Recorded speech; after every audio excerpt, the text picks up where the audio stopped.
Hello, hello, hello. Today I am talking about self-care. Now, everybody says self-care, take care of yourself. What does that mean? What does it really mean? I mean, yeah, we're talking about eating healthy, which can get really boring, right?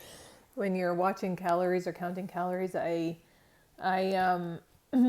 I'm a little bit goofy when it comes to that. I don't believe in counting calories because it's focusing on limits. I believe in making healthy choices and setting yourself up for a lifestyle. When it comes to food, what I do is 90-10 or 80-20 rule. So 80% of the time I eat clean or healthy, and by that I mean whole foods. I don't believe in a specific fad diet just because everybody's body is different, right? So a lot of times I choose whole foods, and 80% of the time or 90% of the time I will be on track. 10% of the time, 20% of the time I will fall off the wagon. And the reason why I say 90% and 80% is it depends on what's going on in my life. If I am going through a super stressful period of time, it's important to be gentler on yourself. You need to give yourself a little bit more breathing room, and so that you're not so critical. And you're not going to go through life without eating birthday cake unless, I mean, maybe you're celiac or something. But even then, there's a way around it. You're not going to go through life without treating yourself. I always say, Christmas dinner, you're never going to see me eat Christmas dinner without stuffing, pumpkin pie, and whipping cream. And there's going to be a lot of it. Sorry, not sorry, right? And so it's setting yourself up for success. Now, that's just nutrition. Same thing with exercise, right? It's pretty hard to burn off stress if we're not moving.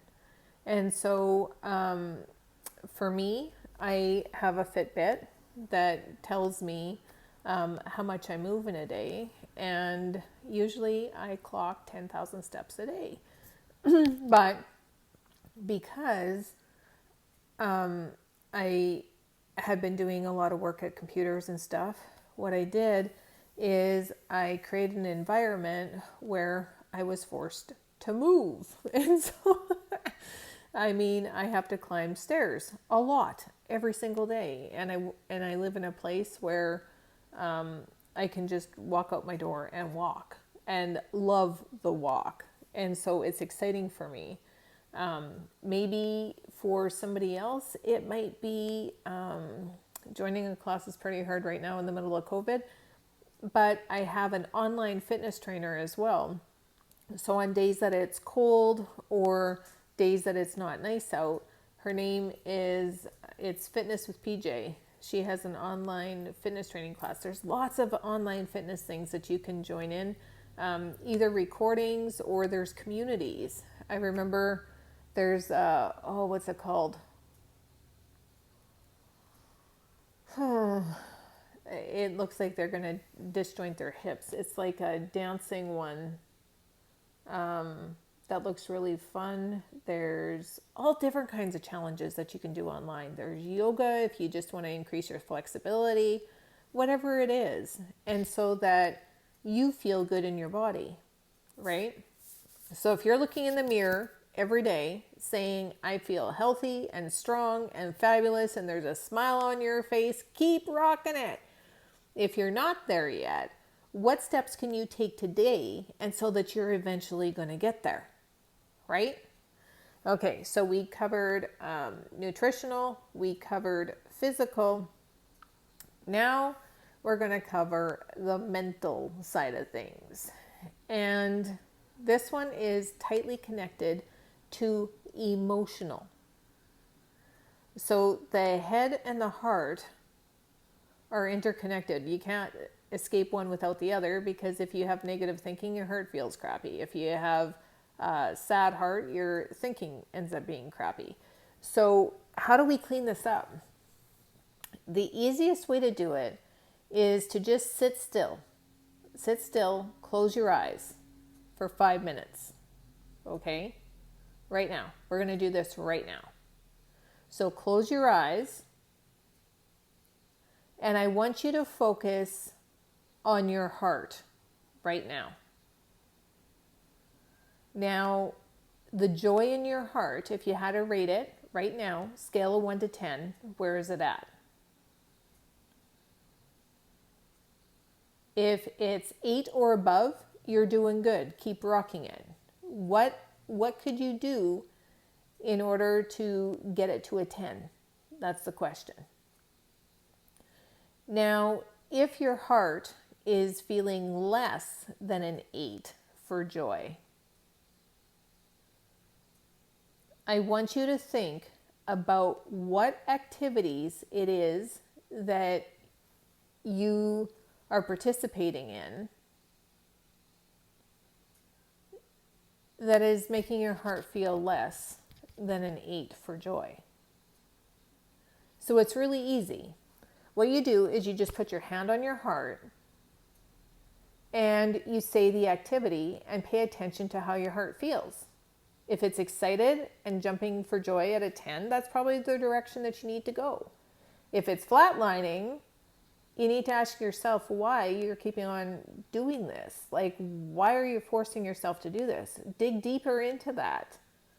Is it responsibility that's making you make these choices? Because you can choose different responsibilities, right? You can ask for help. You can delegate. You can do all different kinds of things. You can make a change.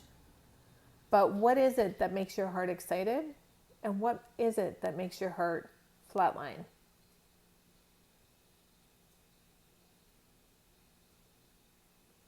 So the very first thing that you need to do is just take that time, hand on heart, and focus on the things that get your heart excited.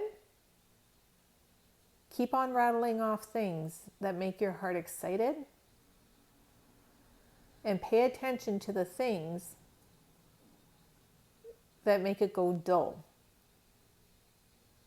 And you're going to quickly figure out what is separating you from your soul's purpose. What's separating you from your joy? What's separating you from the things that you really want to achieve? And when you stay committed to doing that, you start to make different choices. And the different choices that you make, you might not be able to fix it all in one day. This might be a project that you need to work on, and it's okay. But making those choices every day, and so that you actually get to where you want to be, it's super important, because then you get to spend your day with more smiles than frowns. And that's self-care, right?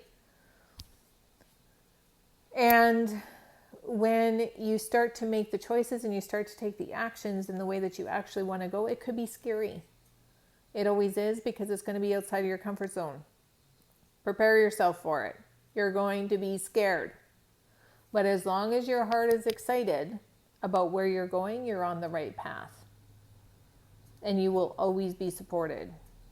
And you will always find something right in the nick of time that'll get you where you need to go. You just have to trust the process. I mean, I'm not telling you to do anything drastic and so that you can't pay your bills or put food on your table. But I am telling you to take steps in the direction that you want to go, and you will be supported. The most important part, happy heart. Because when your heart is happy, your mind will start to have thoughts that are happy. And then all of a sudden you get surrounded by people, places, things, opportunities, and you will just get happier. And that is the mission. That is the goal. And that is true self-care. Honoring yourself, saying yes to you. That might mean saying no to somebody else. That's self-care. Yes. No. And if you don't know how to say no, it is one of the hardest, shortest words in the English vocabulary, but it's super important because when you learn how to say no, you will create healthy boundaries. And when you have healthy boundaries established, there is more love and respect for yourself, which again is self-care. Make sense? Okay, if you have any questions, post them in the comments below, and I look forward to talking to you again real soon. Bye for now.